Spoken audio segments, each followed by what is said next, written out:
రాష్ట్ర ప్రభుత్వం స్వచ్ఛదనం పచ్చదనం పేరు మీద ఆగస్టు 5 నుంచి 9 వరకు పల్లెల్లో పట్టణాలలో పరిశుభ్రత కాలుష్యాన్ని నివారించడం చెట్లు పెంచడం కోసం ఈ కార్యక్రమాన్ని చేపట్టింది అని మంత్రి పొన్నం ప్రభాకర్ అన్నారు. హుస్నాబాద్ పట్టణంలోని మంత్రి క్యాంపు కార్యాలయంలో స్నేహితుల దినోత్సవం సందర్భంగా ఫ్రెండ్షిప్ బ్యాండ్ కట్టిన మహిళా కౌన్సిలర్లు అనంతరం హుస్నాబాద్ ఎల్లమ్మ ఆలయంలో మంత్రి పొన్నం ప్రభాకర్ ప్రత్యేక పూజలు చేశారు. తెలంగాణలోని ప్రతి పౌరుడు స్వచ్ఛదనం పచ్చదనం అనే కార్యక్రమాన్ని విజయవంతం చేయాలని రాష్ట్ర ప్రభుత్వం తరపున విజ్ఞప్తి చేశారు. ప్రతిరోజు మన జీవన విధానంలో ఇది కూడా ఒక భాగం చేసుకొని మన ప్రాంతంలో స్వచ్ఛతను తెచ్చుకొని గ్రీనరీగా స్వచ్ఛదనాన్ని తెచ్చుకునేలా అందరూ భాగస్వాములు కావాలి. ఇది ప్రభుత్వం నియంత్రించే కార్యక్రమం కాదు. ప్రతి ఒక్కరూ స్వచ్ఛందంగా పాల్గొంటేనే ఈ కార్యక్రమం విజయవంతం అవుతుందని అన్నారు. రాష్ట్ర వ్యాప్తంగా అన్ని గ్రామాలు పట్టణాలు మున్సిపాలిటీలు వార్డులు స్వచ్ఛందంగా పాల్గొని విజయవంతం చేయాలని రాష్ట్ర ప్రభుత్వం తరపున ప్రతి ఒక్కరికి విజ్ఞప్తి చేశారు.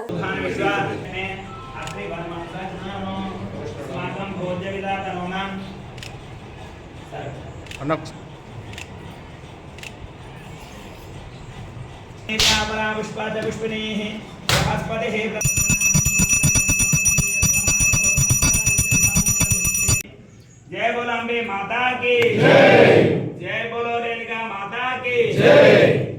हस्तश्रया विभोगं दयानां भवसि माता इष्मन्तं करोद्मां तं श्री महालक्ष्मी उपासना है साक्षात् श्री रेणुका प्राप्तस्तु मनस्संकल्प प्राप्तस्तु।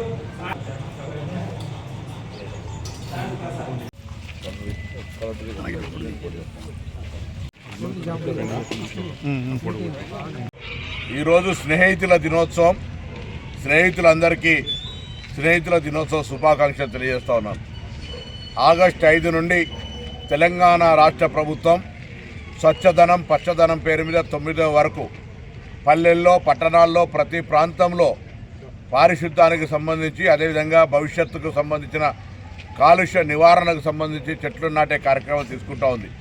ఇందులో ప్రతి తెలంగాణ బిడ్డ బాధ్యతగా విధిగా పాల్గొనాలని రాష్ట్ర ప్రభుత్వం తరఫున ప్రతి పౌరునికి విజ్ఞప్తి చేస్తాను. ఈ కార్యక్రమం ఒక సామాజిక కార్యక్రమం.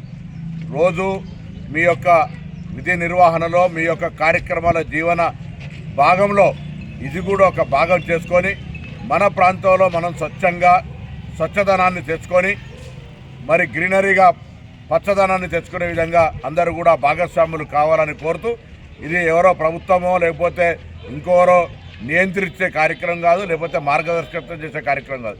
ఇది ప్రజలు స్వచ్ఛందంగా పాల్గొన్నప్పుడు ఈ కార్యక్రమం విజయవంతం అవుతుంది. కాబట్టి రాష్ట్ర వ్యాప్తంగా అన్ని జిల్లాల్లో అన్ని గ్రామాల్లో అన్ని వార్డుల్లో ఈ కార్యక్రమంలో కూడా భాగస్వాములు కావాలని ప్రభుత్వ పక్షాలు విజ్ఞప్తి చేస్తాం.